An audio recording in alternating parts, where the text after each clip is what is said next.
kinakasama ng isa sa mga suspect na napatay sa shootout sa Muntinlupa na sangkot ito sa carjacking.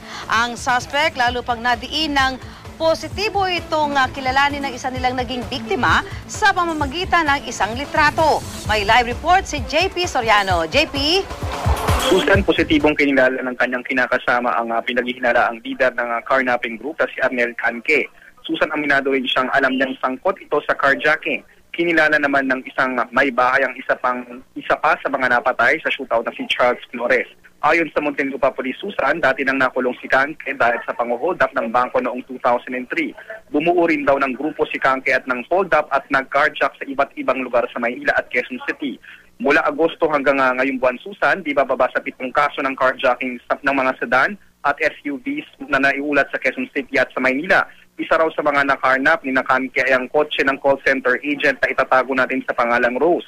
Kwento ng biktima at kanyang kaibigan, gabi nitong Sabado habang pasakay sila ng kotse, sa pilitang inagaw umano ng 4 na lalaki ang sasakyan at panulukan ng Espanya.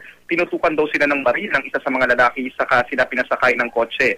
Pinadapa sila at pinayuko. Dinala rin daw Susan ng carnappers ang sasakyan sa Valenzuela at doon na sila pinababa.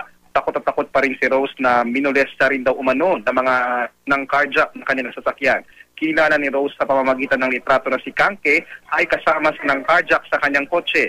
Ibinebenta raw sana ng mga sospek ang kotse bago ang shootout. Ito naman ang CCTV na kuha nitong August 13 sa Maya EDSA Balintawak. Nagwi-withdraw ang isang lalaki at ayon sa pulisya, ito raw ay si Canque.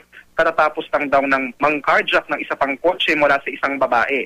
Makikitang nagloko pa ang ATM at humingi pa nga siya ng tulong sa isang gwardya.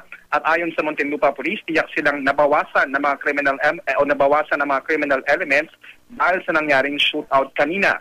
Patuloy nilang pinag-iingat ang mga motorista mula sa mga carjackers na walang pinipiling bibiktamahin, gabi man o umaga. At yan muna ang latest. Balik sa iyo, Susan.